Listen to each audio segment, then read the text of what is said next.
I think the presentation that I'm going to share with you is literally split into two levels. What Transnet is doing generally, taking note of where we come from, where we are today, and where we're going to, and where we are going to in terms of Transnet, but in the context of what's happening in Global and Maryland.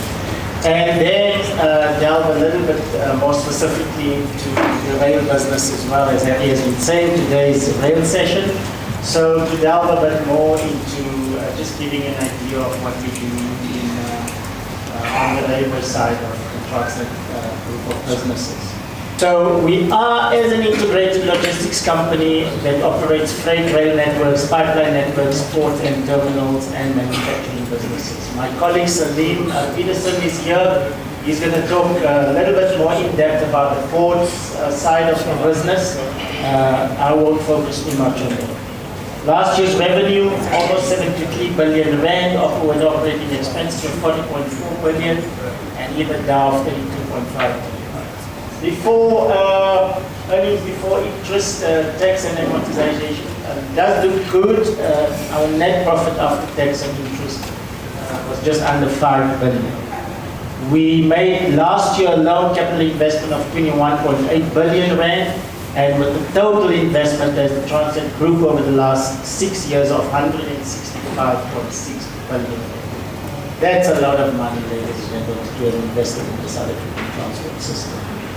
And remember that we come on the back of, show a little bit of a journey just now, where we come from and what has happened.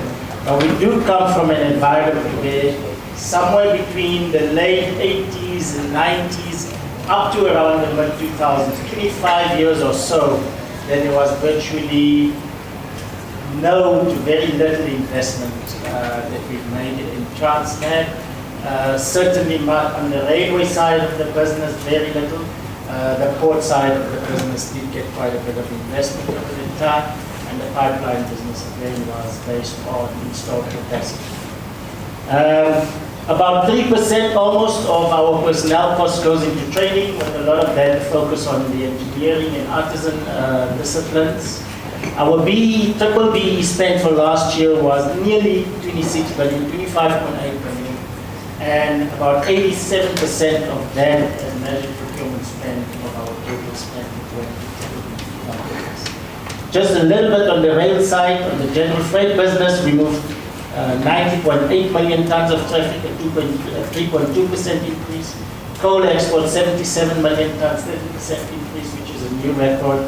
Iron ore 58.5, and total revenue 6.3 million tons, a 7.6% increase in our traffic. Now that's, in our books, very good growth numbers, ladies and gentlemen. Given the way that the economy has performed over the last couple of years, and last year in particular, we're still struggling this year, but I think we continue to try to provide the kind of services that our customers need and figure out ways out to grow the business.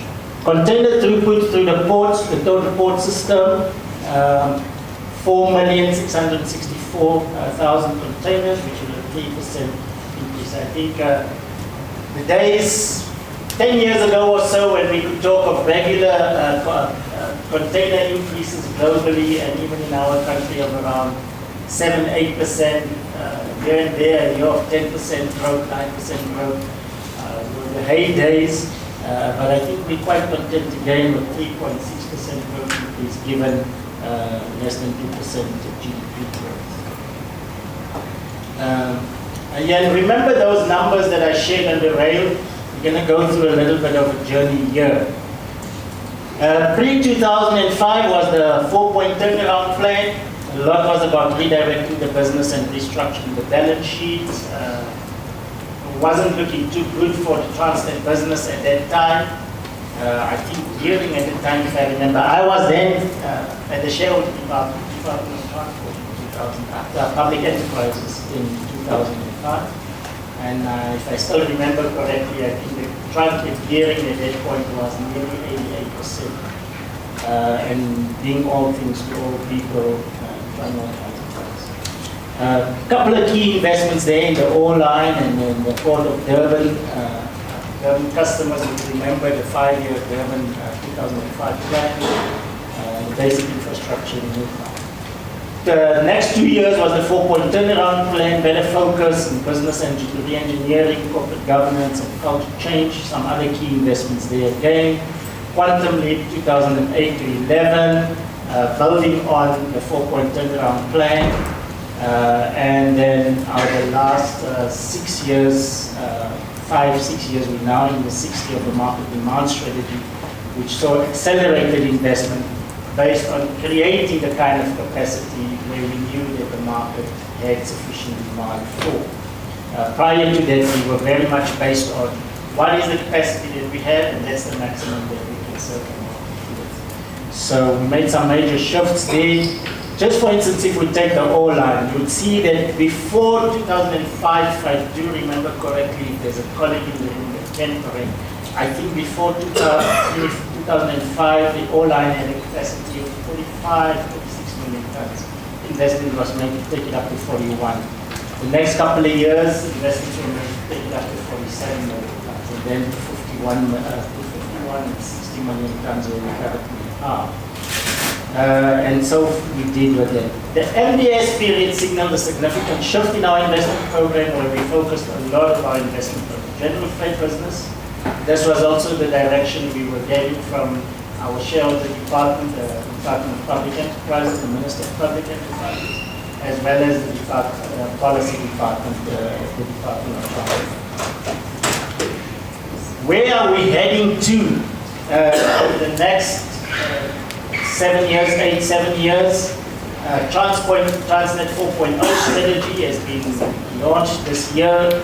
We are currently transitioning from the NDS into the 4.0 strategy, which fits in with the 4th Industrial Revolution. So many things happening, as we know.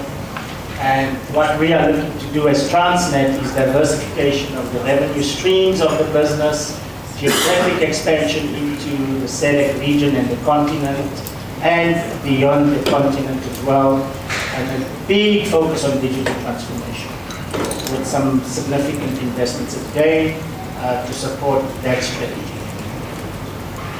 I'm not going to focus on the left side. I think that roadmap before spoke a little bit to that, but just on the right side of that graph.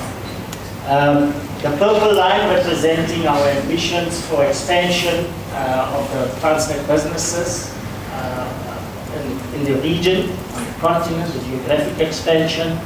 The red line basically giving our focus on product and service innovations and diversifications.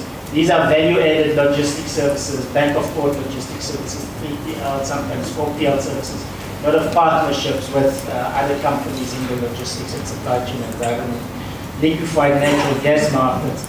Engineering, we have a big focus to grow that with the Transnet engineering or advanced manufacturing business, and to also make massive investments and grow our digital business.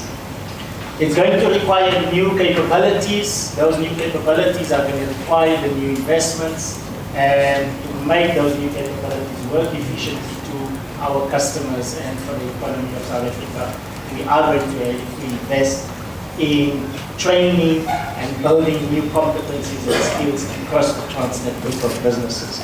And that's top of mind, and a lot of attention is being given to the kinds of skills and capabilities we need for this future-looking Transnet in the 4th Industrial Revolution. There's 4 growth clusters that we're looking at on freight solutions. That's where we see our biggest growth coming from. Essentially, over the next 3 years, we're looking at an accelerated growth plan of taking the business from 66 billion rand revenue in 2017 to 100 billion rand by 2020. It's a massive ask, a massive task, but the group chief executive and the group leadership team is certainly driving everybody across the businesses to deliver on this ambitious task. On the freight solution side, we're looking at growing the Transnet businesses by 24 billion rand over the next 3 years. Like I said, added capabilities and partnerships to enhance general freight positioning with 3PL and 4PL services and partners. Improving our Africa dimension on looking towards towards port and rail concessions. There's plenty of opportunities there. On the advanced manufacturing side, like I said, we've been more maintenance and repair and servicing, but we're definitely moving firmly with the Africa locomotive, Transnet Africa locomotive on the design and the build side of it. And we are also working with partners in financing solutions. On the infrastructure, like I said, locally and regionally work on that digital, taking from $250 million rand, 250 million rand to 5 billion rand of revenue on the digital side of the business in the next 3 years, and then the electrified years. So those are the main clusters. We understand that we need to shift our business, and there's a huge drive.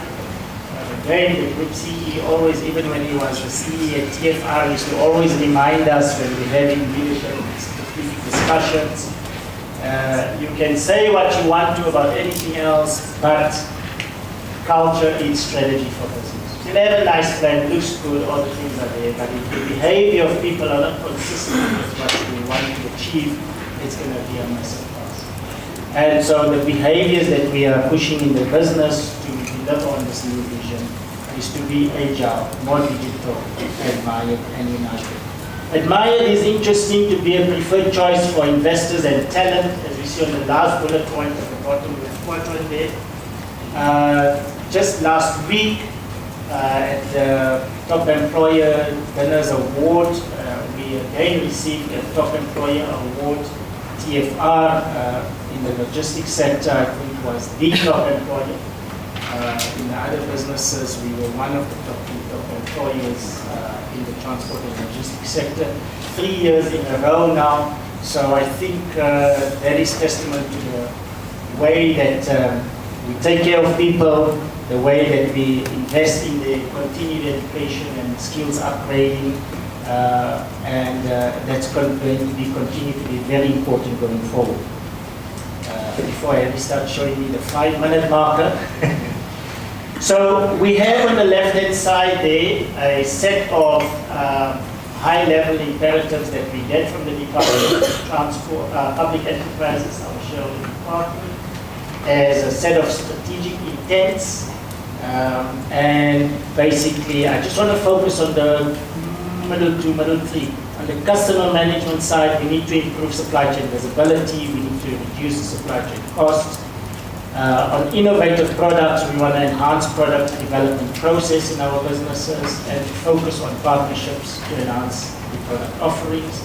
And then, of course, the geographic expansion that we've spoken about, which includes now looking at working with IDC, with DBSA, African Development Bank, with the BRICS Bank, to basically develop financing solutions for critical infrastructure, transport and logistics infrastructure upgrading.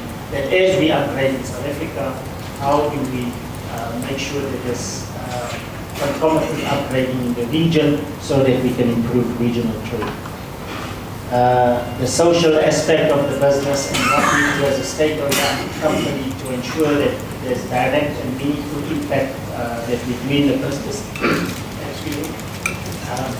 In the communities where we operate, and we operate across the country, that's an important aspect for us as well. I just want to touch on the last right-hand side, Transnet International Holdings, which is a new subsidiary of Transnet, which was basically launched in 31st of March 2018, and we're hoping it will be fully operationalized by the end of this financial year. That's looking after our geographic expansion plan. We take very cognizant, and we've done a lot of work to understand what's happening globally, what's happening across Africa, and then how that impacts on the South African economy and what's happening here. And we have basically worked to fine-tune the businesses to keep in step with them and not lag too far behind. It's a lesson, again, painful lesson we've learned from the mid-80s to around 2000s. That we've lagged behind, we've lost a lot of ground, and it's hard work to look at it. 166 billion rand of investment over the last 6 years, over 200 billion in the last 10 years, really hasn't done that much because we've lost so much ground. We should have been able to achieve a lot more with the investment, but because we were so far behind, it just went basically most of it into sustaining and maintaining what we had, and not building, bringing new capacity and bringing new services. Again, just looking at the digitization process where we're going to be investing a lot of money and time and effort on, this is where the world is going, this is where we have to be in order to be part of that world, to be an efficient and effective business operating in this environment. I think that kind of 4 things that's going to impact us a lot as we do business, which we're cognizant of, and it's going to require a massive change in transport, is building mobile solutions to engage with our customers.